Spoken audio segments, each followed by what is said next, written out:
Vamos ler a palavra do Senhor, Gênesis 1, do 26 ao 31.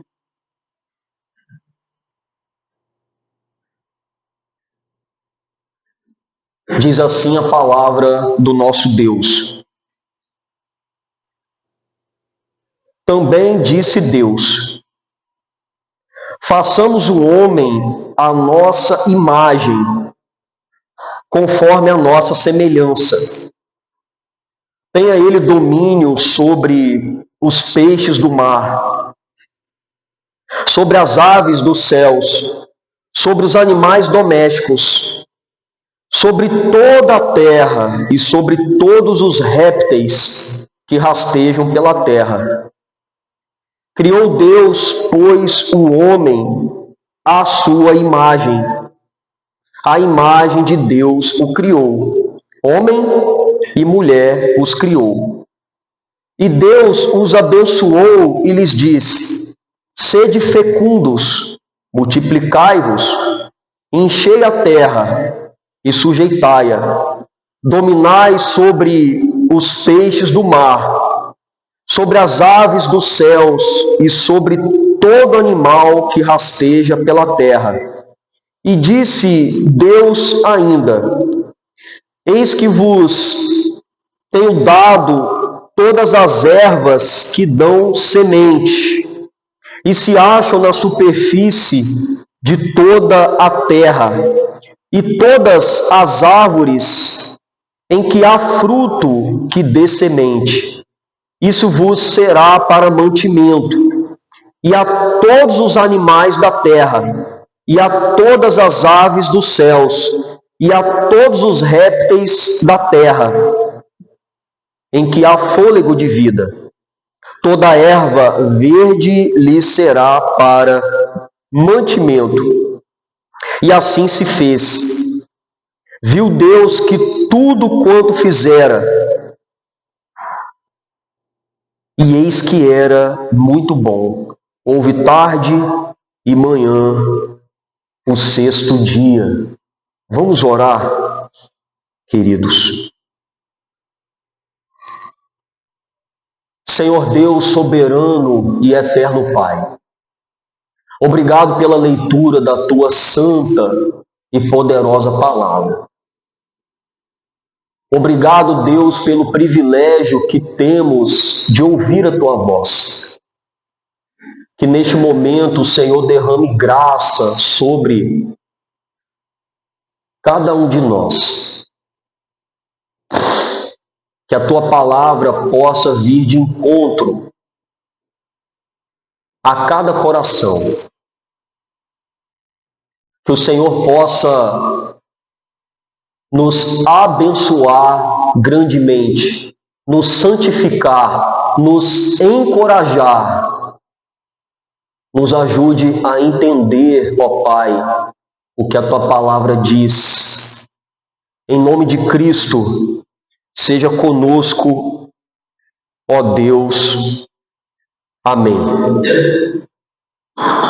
Certa vez, o teólogo italiano Pedro Marti Vermigli afirmou: essa passagem também nos lembra da obrigação, intenção e aparência de todas as nossas ações.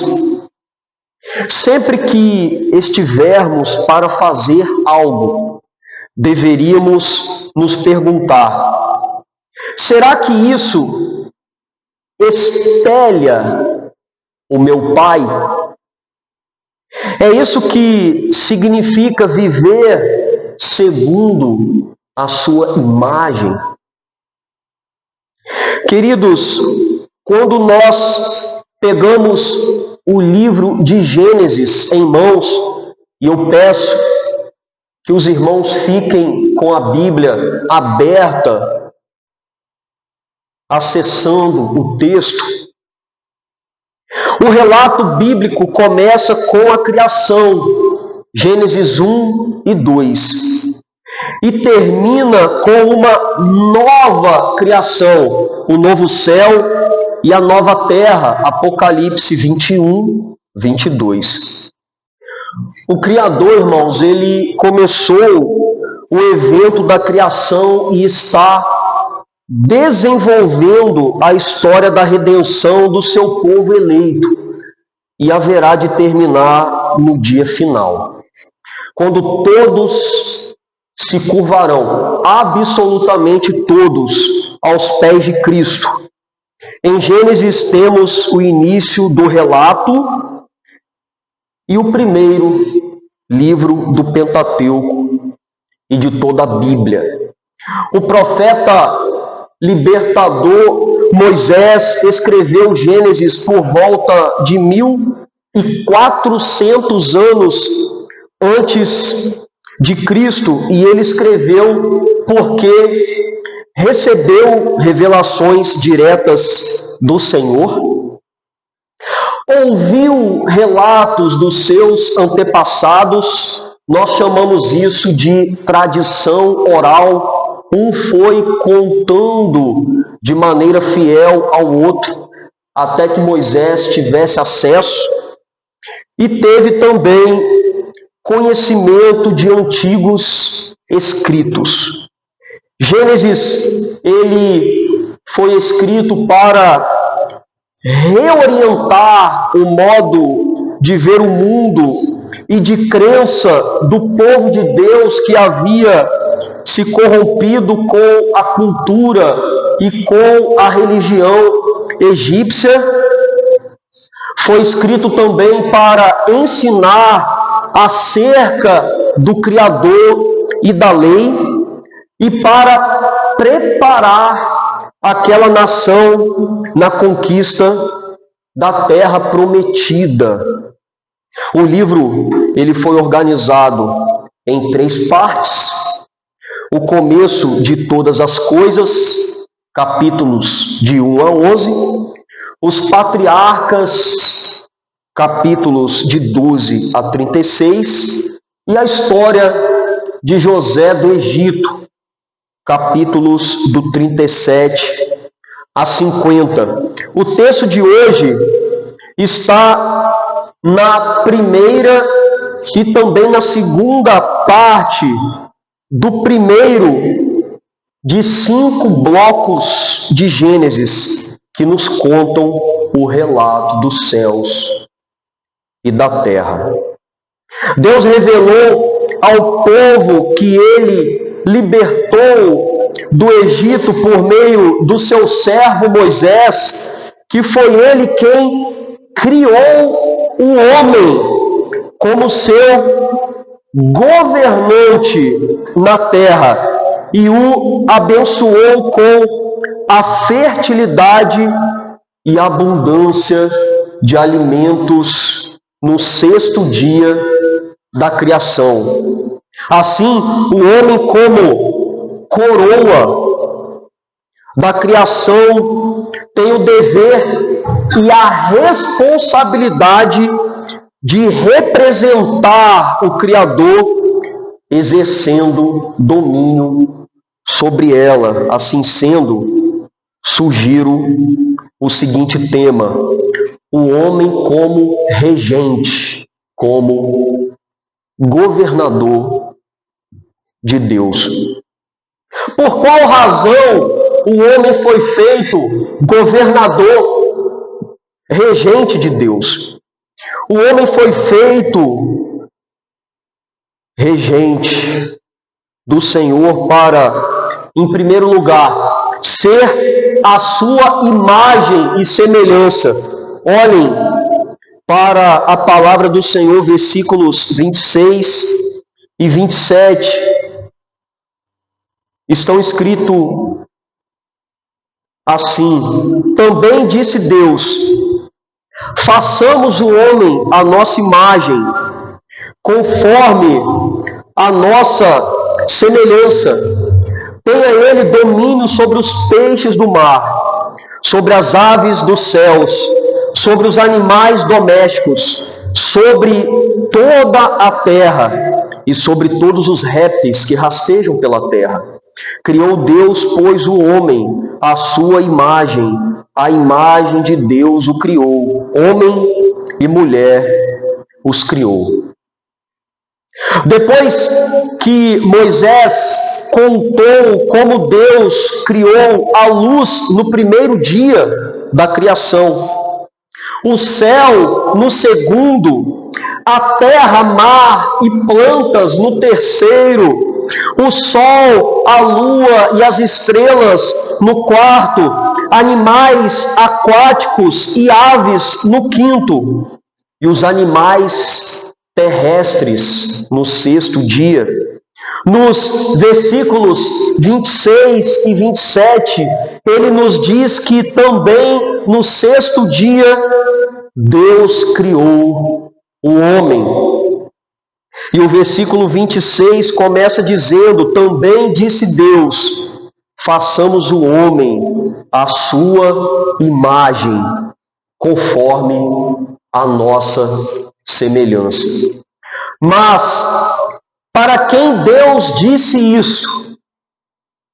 E o que significa ser feito à imagem conforme a nossa semelhança?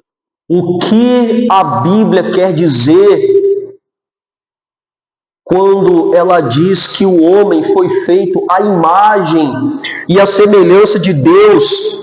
Vemos que Deus anuncia a obra da criação do homem e Moisés usa o verbo façamos e o pronome nossa. Façamos o homem a nossa imagem e semelhança. Ambos estão no plural. Deus disse: façamos o homem a nossa imagem. Ora, se Deus é um único Deus, porque o verbo e o pronome estão no plural, será que existem vários deuses? Não é isso que o texto diz.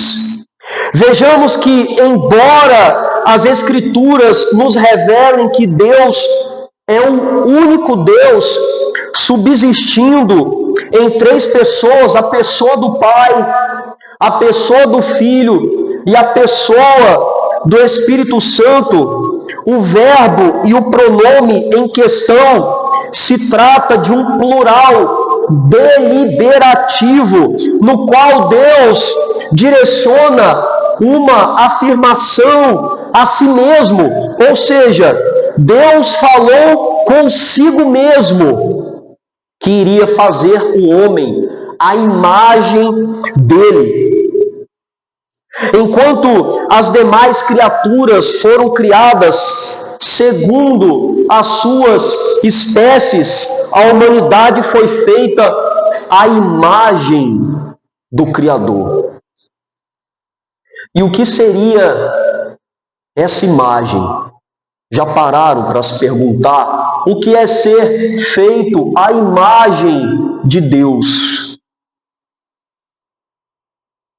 Observemos que a imagem de Deus no homem possui três sentidos: o sentido ontológico, o sentido moral e o sentido funcional. Nós vamos entender isso aqui sem pressa.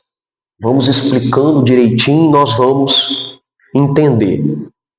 A imagem ontológica nos ensina que o ser humano, embora seja distinto de Deus, embora não seja Deus, foi feito perfeito por Deus. Um ser espiritual, pessoal, racional, moral, livre e imortal. Já a imagem moral nos ensina que o homem foi dotado de conhecimento ao ser feito. De santidade, o homem foi feito santo, separado. E também de justiça, sem pecado. obediente. Em conhecimento, Adão, enquanto não tinha pecado, era capaz de entender perfeitamente a revelação de Deus no mundo. Era um verdadeiro profeta. É por isso que Jesus também foi chamado profeta. Em santidade, ele era totalmente separado e consagrado a Deus, um perfeito adorador, era um sacerdote. É por isso que Jesus também foi um sacerdote, é um sacerdote. E em justiça, ele era completamente obediente à palavra de Deus, como um rei governava o mundo que estava sob seu domínio. É por isso que Jesus Cristo, ele também é chamado rei, um segundo Adão, profeta, sacerdote e rei, como Adão havia sido feito antes da queda. E a imagem funcional nos ensina que o homem foi designado governante e representante de Deus para ter autoridade sobre toda a criação. O homem deve conhecer, dominar, administrar, desenvolver e se utilizar da terra. E uma vez que os termos imagem e semelhança são sinônimos, eles querem dizer exatamente a mesma coisa. O homem foi feito à imagem e semelhança de Deus para, como um rei, exercer domínio sobre a criação. Imagem é a mesma coisa que semelhança. Imagem e semelhança de Deus. E não apenas o homem. Contudo, homem e mulher, como diz o versículo 27, acompanhe comigo, criou Deus, pois, o homem à sua imagem. A imagem de Deus o criou. Homem e mulher os criou. Aqui nós vemos a primeira poesia da Bíblia, no versículo 27. Homem e mulher criados não como deuses, muito menos como o restante da criação, porém portadores da imagem de Deus com o mesmo valor, com a mesma dignidade, com a mesma honra e com os mesmos direitos diante do Senhor. Homem e mulher. No antigo Oriente Próximo, naquela região, se acreditava que o espírito de um Deus, de um falso Deus, vivia numa estátua ou imagem para governar. E por meio destes termos, imagem e semelhança, Moisés quis mostrar ao povo que o único e verdadeiro Deus não se utilizou de uma imagem fabricada por mãos humanas, uma imagem de escultura, como eram feitas para os falsos deuses, mas o Senhor fez a própria imagem dele no homem, que foi feito o seu rei e responsável sobre a criação. Olha que coisa maravilhosa, irmãos. Queridos, como sabemos, a imagem de Deus no homem, ela foi corrompida pelo pecado. Como disse o reformador alemão Davi Schiedreus, o espelho polido é agora uma máscara assustadora. No coração, todos os nossos sentimentos desafiam a vontade de Deus e esses males nos tornam dignos de ira, da ira de Deus e da morte eterna. A imagem de Deus, ela foi danificada pelo pecado, mas não perdida. E essa imagem de Deus no homem corrompida, desfigurada, amaldiçoada por causa do pecado, é somente restaurada em Cristo como um dos objetivos da predestinação, como escreveu o apóstolo Paulo aos Romanos. Romanos 8, 29, diz assim: porquanto aos que de antemão conheceu, também os predestinou. Predestinou para quê, pastor? Para serem conformes, moldados à imagem do seu Filho, a fim de que ele seja o primogênito entre muitos irmãos. É isso que Deus faz na vida daquele que Ele mesmo escolheu. Esse é o objetivo final do crente. A glória de Deus, o regozijo em Deus e sermos semelhantes à imagem de Jesus Cristo. É por obra do Espírito Santo que o eleito é transformado à imagem de Cristo, dia após dia, como disse Paulo aos Coríntios, e todos nós, que com a face descoberta contemplamos a glória do Senhor, segundo a sua imagem. Olha que coisa linda! Segundo a imagem de Deus, estamos sendo transformados com glória cada vez maior, a qual vem do Senhor, que é o Espírito. Segundo Coríntios 3, 18. Estamos sendo transformados dia após dia. Aqueles que nasceram de novo, nasceram do alto, nasceram de Deus, são renovados à imagem de Deus em conhecimento, em justiça e em verdadeira santidade. E é por esse motivo que Paulo exortou os colossenses. Olha o que Paulo disse aos crentes de Colossos: não mintais uns aos outros, uma vez que vos despistes do velho homem com os seus feitos. Vocês abandonaram o velho homem e vos revestistes do novo homem, que se refaz para o pleno conhecimento, segundo a imagem daquele que o criou. Colossenses 3, 9 e 10. O conhecimento que vem do alto, que vem de Deus,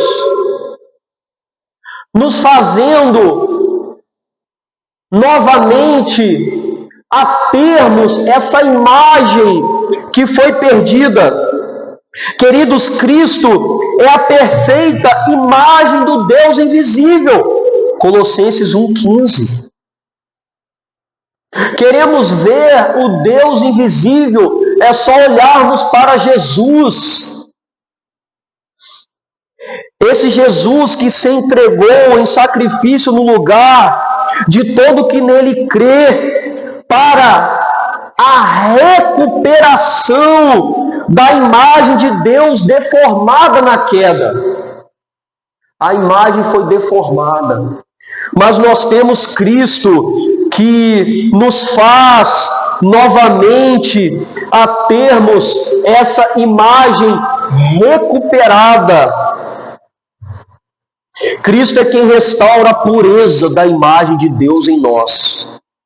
Tudo quanto perdemos no primeiro Adão, pela desobediência, quando Adão desobedeceu a Deus e ouviu e obedeceu e entrou em conformidade com o maligno, tudo isso que foi perdido é restaurado mediante a fé, quando nós cremos no segundo Adão, o Senhor Jesus Cristo. A completa restauração da imagem de Deus no homem só se realizará plenamente no estado eterno, com a glorificação do nosso corpo, a semelhança de Cristo, como escreveu o apóstolo João. João escreveu de quando teremos a imagem perfeita. Amados, desde já somos filhos de Deus. Mas o que nós seremos ainda não se manifestou. Sabemos que por ocasião desta manifestação seremos semelhantes a Ele, porque o veremos tal como Ele é. 1 João 3:2. E os que estiverem dispostos a entrarem e permanecerem no combate da fé e sofrerem por Cristo, governarão para sempre com Ele. Como disse Paulo a Timóteo, fiel é esta palavra. Se já morremos com Ele, também viveremos com Ele. Se já perseveramos, também com Ele reinaremos. Se o negamos, Ele por sua vez nos negará. Se somos infiéis, Ele permanece fiel, pois de maneira nenhuma pode negar-se a si mesmo. 2 Timóteo 2, do 11 ao 13.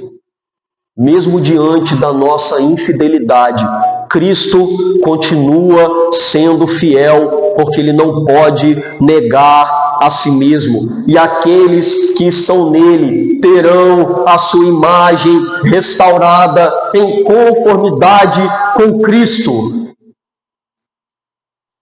Além do homem ter sido feito representante de Deus, à sua imagem e semelhança, ele também foi feito para, em segundo lugar, governar e se deleitar da terra.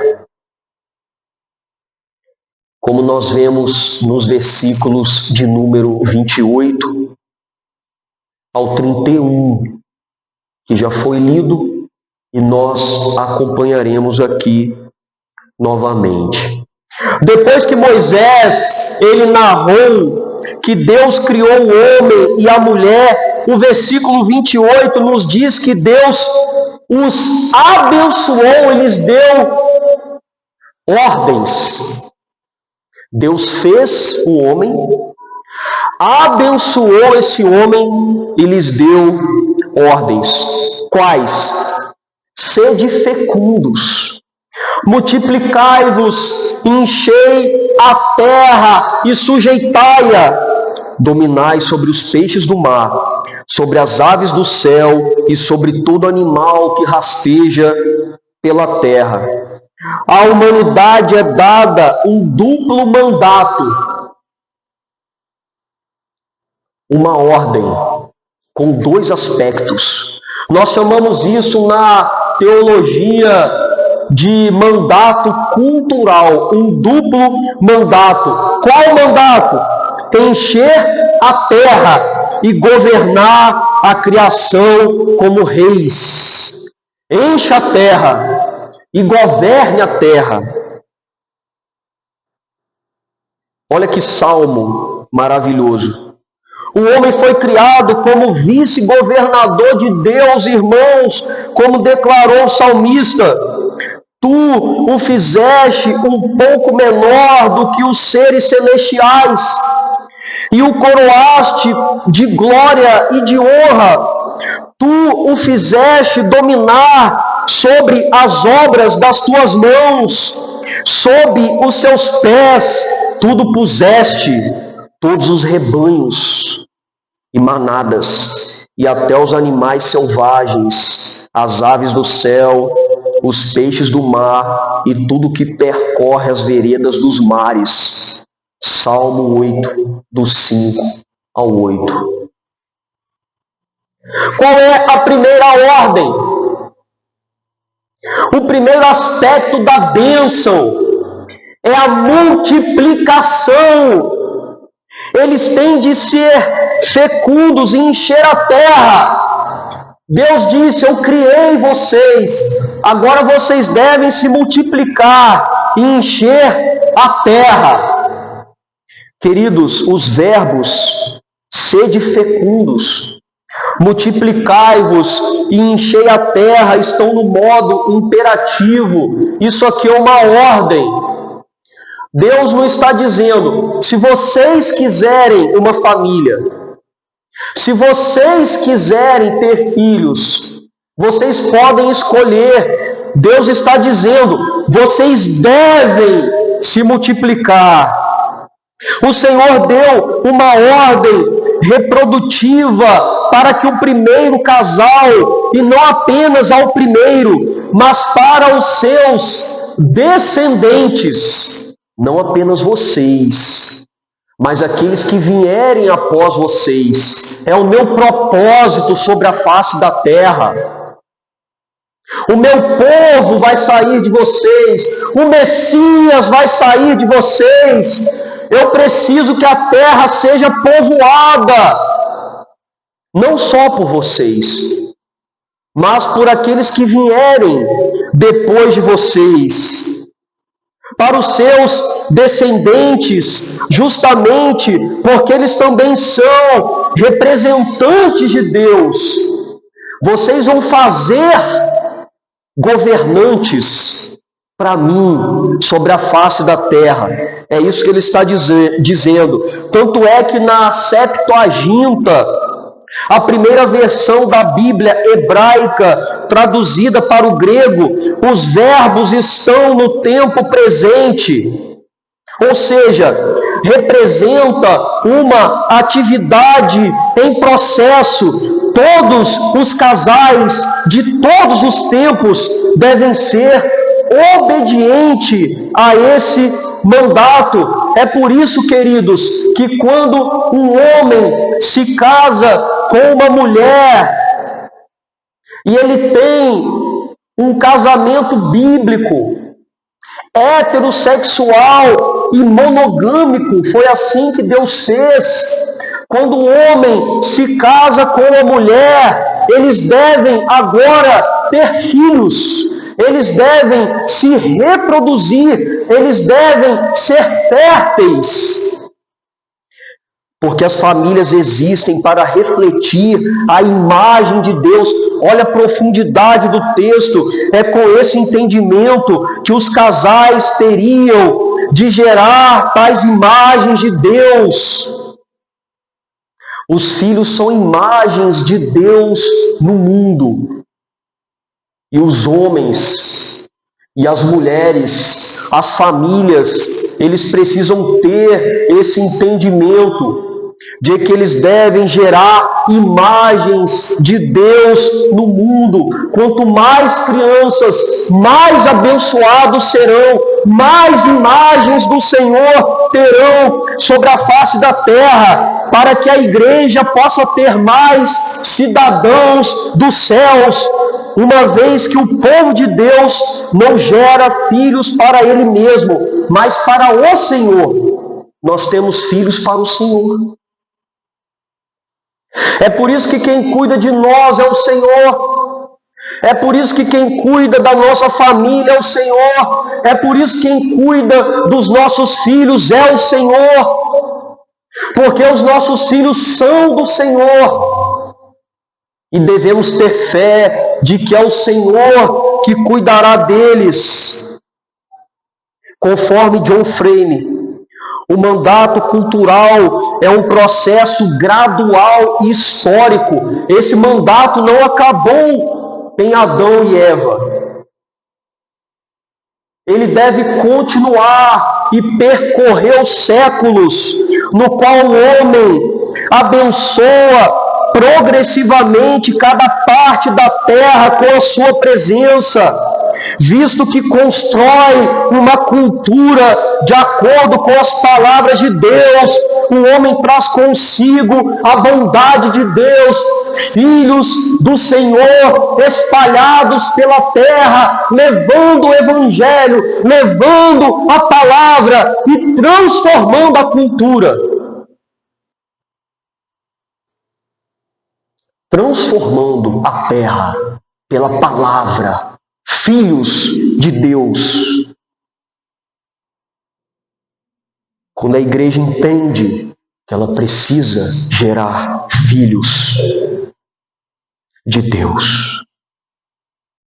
É nesse sentido que Paulo escreveu aos Efésios: quanto à maneira antiga de viver, vocês foram instruídos a deixar de lado a velha natureza. Vocês deixaram a vida antiga, que se corrompe segundo desejos enganosos, a se deixar renovar no espírito do entendimento de vocês. Qual entendimento? Paulo está dizendo: agora vocês têm um entendimento bíblico, não um entendimento depravado, egoísta, desobediente, não, incrédulo, não. E a se revestir da nova natureza, criada segundo Deus, em justiça e retidão procedentes da verdade. Efésios 4, 22 ao 24. E a segunda ordem? O segundo aspecto da bênção é a dominação. Olha que coisa linda aqui, irmãos. A dominação. Após ordenar que se multipliquem, Deus dá uma ordem para que o homem e mulher dominem a terra. O homem recebeu a tarefa de tornar a terra habitável. Você deve cuidar da terra, não destruir a terra. Quando a professora está dizendo lá na sala de aula, vocês devem cuidar do meio ambiente. Isso está nas Escrituras. Gênesis. Deve tornar a terra adequada às necessidades e aos propósitos de Deus por meio do homem. Ele agora teria que pesquisar e conhecer a criação. Não basta plantar, por exemplo, café. O homem deve pesquisar para saber como cuidar do café e colher também dos animais e de tudo aquilo que Deus deu.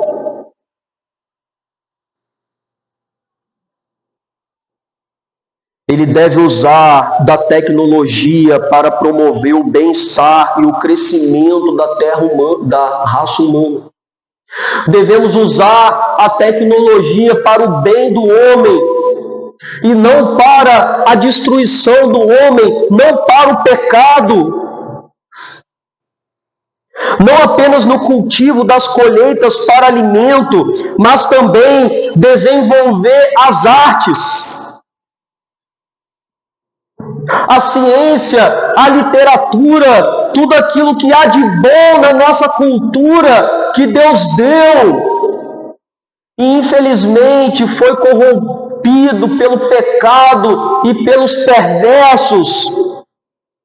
E tudo isso, todo esse domínio, toda essa sujeição, tudo isso que Deus deu para o homem, ele deve se utilizar e governar e dominar com o objetivo de gerar glória, de gerar louvor ao nome de Deus. E não glória para Ele. E não louvor para Ele. Tudo que nós fazemos deve ser para a glória de Deus, queridos. No versículo 20, Deus dá todas as ervas que dão semente, todas as árvores em que há fruto, para que o homem pudesse se deleitar. Árvores, frutos para que possamos comer. No versículo 30, o Senhor deu ao homem todos os seres vivos da terra para que ele pudesse sujeitar. Muitos homens hoje, mulheres, estão se sujeitando aos animais, mas nós devemos sujeitar e dominar a criação e não se deixar ser sujeitados pela criação. E no versículo 31, o texto conclui dizendo que Deus viu tudo quanto fizera, e eis que era muito bom. Concluindo o sexto dia, ele fez todas as coisas, ele fez ao homem, e ele diz, isso ficou maravilhoso, ficou muito bom, pois Deus havia chegado ao propósito de todas as coisas. Irmãos, Adão de fato exerceu domínio sobre a criação e começou a nomear as coisas. Mas logo em desobediência a Deus se sujeitou a Satanás. É por isso que o mundo está dessa maneira como vemos hoje. Adão, ele procriou, ele subjugou a terra. Contudo, por causa do pecado, a mulher em dores passou a gerar filhos, e o homem, por meio do trabalho penoso, doloroso, passou a ter o seu sustento. Dor, fadigas, por causa do pecado. A civilização exibiu, mostrou dons criativos, sim. Entretanto, a humanidade caiu em violência, se matando, e em idolatria, incredulidade, negando a Deus desde o princípio e fazendo ídolos para si. Vemos na palavra que tudo está sujeito à futilidade da morte. Somente Cristo, o segundo Adão, pode cumprir completamente como cumpriu a função regente da imagem. Ele traz salvação à humanidade caída. Ele faz da igreja a sua esposa e enche a terra com filhos espirituais. Ele abençoa os seus discípulos, os seus seguidores, e os enche com o Espírito Santo. Ele traz tudo sob seu domínio, inclusive Satanás e o mal, e entra no repouso de Deus. Ele morreu naquela cruz para nos livrar da morte e do pecado. Ele, juntamente com o Pai, nos enviou o Espírito Santo após a sua ressurreição, quando ele pisa e ele esmaga a cabeça da serpente, do diabo, e ele entra no repouso do Pai. Queridos, é em Cristo que a perfeita imagem, olha que coisa linda, a imagem de Deus no homem é gradativamente restaurada, e uma vez restaurada, ele agora tem por função proclamar o nome de Cristo ao mundo. Se a gente não proclamar, como a imagem vai ser transformada? Vai ficar tudo desfigurado como está. A importância de pregar a Cristo, pregar o Evangelho, é essa. O homem regenerado, aquele que nasceu de novo, o homem convertido, o homem salvo pela graça, um favor imerecido de Deus, mediante a fé, quando ele crê, agora tem a bênção e a responsabilidade de desenvolver uma cultura santa sob o senhorio de Cristo, porque a igreja é feita santa e chamada para ser santa. para que ela possa transformar a cultura e subjugar essa cultura aos pés de Cristo. Não é a cultura que é pecaminosa em si, é o homem em pecado que contamina, que faz uma cultura pecaminosa. E a igreja trabalha, vive, caminha para render a cultura aos pés de Cristo. Diante disso, quais lições podemos aprender com o relato de Moisés? Apenas duas. Primeiro, neste momento. Porque falhamos em Adão, em reger a terra de acordo com a vontade de Deus, sendo portadores de sua perfeita, gloriosa imagem. Pela fé em Cristo, podemos ser restaurados à imagem dele, desde agora e para sempre. Começa agora e vai até a eternidade, como está escrito. Quando Cristo, que é a nossa vida, se manifestar, então vós também sereis manifestado com Ele em glória. Colossenses 3, 4. Estaremos com Ele em glória, no retorno triunfal à imagem, restaurados à imagem dele. Em segundo lugar, uma vez que pela fé seguimos a Cristo, temos a responsabilidade de quê, pastor? De o imitar. Para que tenhamos mais da imagem de Deus restaurada em nós. Primeiramente, imitando a Cristo. Sede, pois, imitadores de Deus como filhos amados. Efésios 5:1. Imitadores de Deus. Será que estamos imitando a Deus ou estamos imitando Satanás, o mundo ou os comportamentos pecaminosos da carne que observamos no homem caído? Além disso, temos o dever de viver em amor abnegado. O que é amor abnegado? É aquele amor sincero, é aquele amor benevolente, é aquele amor que se importa mais com o outro do que conosco mesmo.